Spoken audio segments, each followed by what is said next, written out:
महाराष्ट्र नवनिर्माण सेना यांच्या वतीने तहसीलदार शहापूर यांना तालुक्यातील सर्व गॅस एजन्सीमध्ये सुरू असलेली लूट व धोकादायक कारभार तात्काळ थांबविण्याबाबत निवेदन देण्यात आले। आपल्या शहापूर तालुक्यात सुरू असलेल्या सर्वच गॅस एजन्सीमधून ग्राहकांची जी लूट सुरू आहे ती तसेच अत्यंत धोकादायक पद्धतीने ते सिलेंडर ग्राहकांपर्यंत पोहोचवले जातात त्यांच्यावर तातडीने कारवाई करावी।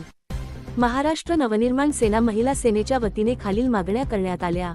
एक गॅस एजन्सीकडून ग्राहकांना जे सिलेंडर घरी पोहोचवले जातात त्या बदल्यात संबंधित व्यक्तींकडून जाता पैसे आकारले जातात, जेव्हा की एजन्सीकडून सिलेंडर घर पोहोचवण्याचे पैसे ग्राहकांकडून आधीच घेतले जातात। असे असताना संबंधित व्यक्ती ग्राहकांकडून अतिरिक्त पैशांची मागणी का करतात ही लूट तात्काळ थांबवण्यात यावी।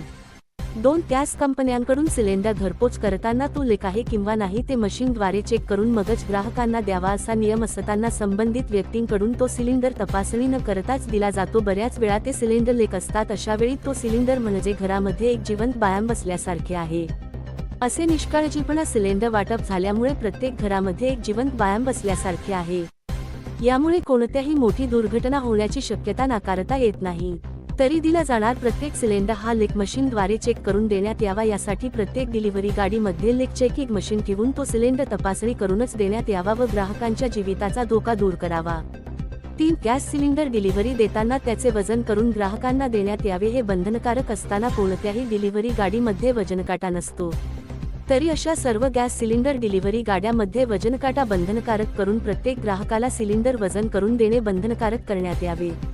4 गॅस सिलेंडर सारखा ज्वलनशील पदार्थ वाहतूक करणाऱ्या गाड्यांची फिटनेस तपासणी आरटीओ कडून दरवर्षी करण्यात यावी, तसेच गाडीमध्ये अग्निरोधक सिलेंडर ठेवणे बंधनकारक करावे। 5 गॅस सिलेंडरची गोडाऊन बंदिस्त जागेत व लोकवस्तीपासून दूर असावी, तसेच त्या ठिकाणी अग्निशमन यंत्रणा कार्यान्वित असावी। 6 आपल्या तालुक्यातील सर्वच गॅस एजन्सी ग्राहकांना त्यांच्याकडूनच शेगडी घेण्यासाठी जबरदस्ती केली जाते। त्या शेगड्या बाजारभावापेक्षा जास्त किमतीत विकल्या जातात, जेव्हा की असे करणे कायदेशीर नाही। ग्राहक आपल्या मर्जीने कोठूनही शेगडी विकत घेऊ शकतो।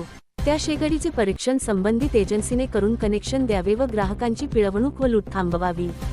हा विषय अत्यंत संवेदनशील असल्याने आपल्या कार्यालयात या संदर्भात सर्व गॅस एजन्सींना पत्र देऊन एक बैठक आयोजित करावी व संबंधित गॅस एजन्सींना सूचना देऊन आमच्या मागण्या पूर्ण करून घ्याव्यात। तसेच नागरिकांच्या जीवावरील धोका दूर करावा। मागण्या पूर्ण न झाल्यास रस्त्यावर उतरून आंदोलन करण्यात येईल असा इशारा या निवेदनाद्वारे देण्यात आला। महाराष्ट्र नवनिर्माण महिला सेना यांच्या वतीने तहसीलदार शहापूर यांना देण्यात आले। याप्रसंगी सुजाता केदारे, ठाणे जिल्हा सचिव शहापूर विधानसभा, सुनीता सासे उपाध्यक्ष ठाणे जिल्हा, सविता गोणे शहापूर तालुका अध्यक्ष, राकेश वारघडे जिल्हा सचिव, विजय भेरे शहापूर तालुका अध्यक्ष, हरिश्चंद्र खंडवी शहापूर तालुका सचिव, शशी पुरभे शहापूर विधानसभा सचिव, विशाखा चव्हाण शहापूर शहर सचिव, आशिष तिल्लोरे आदी पदाधिकारी उपस्थित होते। Bell icon. Never miss an